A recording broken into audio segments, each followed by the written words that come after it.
Good morning বন্ধুরা, পালবাড়ির গল্প কথা চ্যানেলে তোমাদের সবাইকে জানাই অনেক অনেক অনেক স্বাগত। এই যে আমার মা, বাবা আর আমি, আমাদের তিনজনকে নিয়ে আমাদের পাল ফ্যামিলি। তো এই পাল ফ্যামিলি ব্লগ এই চ্যানেলে এবার থেকে আসবে। আর যেহেতু নতুন, সেহেতু কোনো ভুল ত্রুটি হলে অবশ্যই মার্জনা করে দিও। আর আজকে হচ্ছে আমরা বেরিয়ে পড়েছি সকাল সকাল, এখন হচ্ছে 7:30। আমরা বেরিয়ে পড়েছি আজকে মন্দিরে যাব পুজো দিতে। তো আমাদের বাড়ি থেকে একটুখানি দূরে, তো আমরা আগেই টোটো ধরে নিয়েছি। টোটো ধরে নিয়ে এবারে আমরা চলে যাচ্ছি স্টেশনে। দেখো পৌঁছেও গেছি। এবার বাবা বসে আছে এখানে, আর এই দিকে দেখো মা বসে আছে, আর আমি একটুখানি ভিডিও করে নিচ্ছি। আর এই দেখো রোদ, দেখো এখন হচ্ছে সময় 8টার সময় ট্রেন চলে আসার কথা, কিন্তু এখনও এসে পৌঁছোয়নি।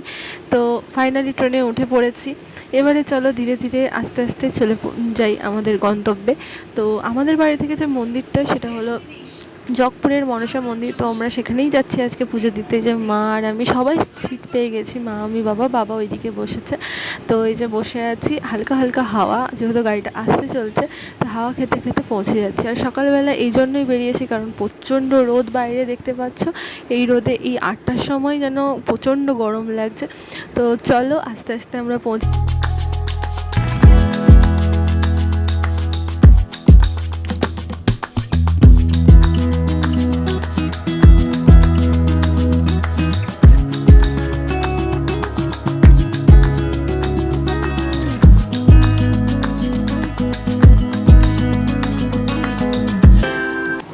বলে রাখি তোমাদের, আজ অনেক দিন পর বাবা মাকে নিয়ে বেরোনোর সুযোগ হলো, তো খুব বেশ ভালো লাগছে। আর মাকেও খুশি দেখে খুব ভালো লাগছে। তো দেখো পৌঁছে গেছি আমরা আমাদের জগপুর স্টেশনে। আর এখানেও বেশ ভালোই রোদ আছে, মেঘ-টেঘ কিছুই নেই আকাশে। বাবা এই যে হেঁটে যাচ্ছে। আর ওই যে ওভারব্রিজটা দেখতে পাচ্ছ, ওই ওভারব্রিজ দিয়ে একদম লাস্টে আমাদের নামতে হবে। তো আমরা নেমে পড়েছি। এবারে আমরা এগিয়ে যাচ্ছি টোটোর দিকে। টোটো হচ্ছে ওই সামনে আছে, ওখান থেকে আমরা টোটো পাবো। এতটা রাস্তা আবার হেঁটে যেতে হবে। ওই যে সোজা রাস্তাটা দেখছি ওই বড় গাছটার পর্যন্ত, ওখানে টোটো স্ট্যান্ড। তো ওই টোটো স্ট্যান্ডে গিয়ে ওখান থেকে টোটো ধরতে হবে। এখানে আলাদা কোনো যানবাহন নেই যাওয়ার জন্য। তো আমরা উঠে পড়েছি। আর এই দেখো ধান ক্ষেত দেখতে দেখতে চলে যাচ্ছি। সকালবেলার পরিবেশটা সত্যি এদিকে খুব সুন্দর, এরকম পরিবেশ অনেক দিন পর দেখতে পেলাম। আর এই যে ফুলগুলো দেখছো, কালারগুলো কিন্তু পুরো পার্পল কালার। আর তোমরা হয়তো ক্যামেরাতে অত ভালো করে তোমাদের দেখাতে পারছি না, কিন্তু বেশ সুন্দর লাগছে। রোদ যতই হোক, এই দৃশ্যটা দেখেই যেন চোখ ভরে গেল। তো আমরা মন্দিরে পৌঁছে গেছি, কিন্তু আমি তোমাদের মন্দিরে পুজোটা দেখাতে পারিনি, কারণ আমরা পুজো দিচ্ছিলাম। প্রথমেই ঠাকুরকে ঢুকেই আগে মনসা মাকে পুজো দিয়ে দিয়েছি। পুজো দিয়ে দেওয়ার পরে আমরা তোমাকে আমি ভিডিওটা করে দেখাচ্ছি তোমাদেরকে। তো এখান থেকে আমরা ডালি কিনেছিলাম। আমাদের ডালি এখান থেকে কিনেই, আমরা আর ঘর থেকে কিছু আনিনি, ডালি কিনে পুজো দিয়ে এবার আমরা বেরিয়ে পড়ব। তো মায়ের মন্দিরে এসে বেশ একটা মনটা শান্ত হয়ে গেল। আর বাবাকে দেখতে পাচ্ছ না, বাবা হচ্ছে বাইরে গাছের তলায় বসে আছে। যা রোদ, এই রোদের মধ্যে এখানে হাঁটা যাচ্ছে না। তো বেশ মানুষের ভিড়ই আছে দেখছো। ঠিকঠাক সময়ে আমরা চলে আসতে পেরেছি। তো এই দেখো আমরা মন্দির থেকে বেরিয়ে পড়লাম।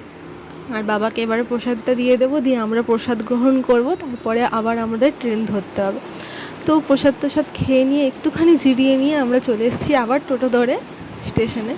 আমরা এখন বসে আছি ওভারব্রিজের ওপর, কারণ বাবারও পায়ে ব্যথা, মারও হাঁটুতে ব্যথা। তো আমাদের তিনজনকে ওভারব্রিজে এই জন্য বসতে হচ্ছে, কারণ আমরা নিচে নামতে পারবো না। এবার কোন প্ল্যাটফর্মে ট্রেন দেবে এখনও ঠিকঠাক অ্যানাউন্স করেনি, আর ট্রেন আধ ঘন্টা লেটে আছে। তো এখান থেকে আবার আমরা ওপরে বসে আছি, কারণ নিচে নামলে যদি আবার অন্য প্ল্যাটফর্ম হয় তখন আবার উঠতে হবে। তো যাই হোক, ট্রেন ধরে চলে এসেছি। আর প্রচণ্ড গরম পড়ার কারণে আর ভিডিও করিনি তখন। বাড়ি এসে মা তাড়াহুড়ো করে গরম ভাত বসিয়ে দিয়েছে, টক ডাল করেছে। যেহেতু রোদের মধ্যে এসেছি, টক ডালটা মুখে দারুণ লাগবে। আর এই দেখো এখানে পেঁয়াজ আর জিরা ভেজে নিয়েছে, আর এই শুকনো লঙ্কা ভাজা, এটা দিয়ে আলুটাকে মাখবো, আর ওই টক ডাল, ব্যাস। আর কি চাই খেতে এই গরমে, এটাই যেন অমৃত। তো আজকের ভিডিওটা এইটুকুনিই ছিল, আর এটাই আমার প্রথম ব্লগ ভিডিও ছিল চ্যানেলে। আশা করি তোমাদেরকে ভালো লাগবে। আর একটু পাশে থেকো, তাহলে আমরা আমাদের স্বপ্নটা পূরণ করতে পারি। আজ পর্যন্ত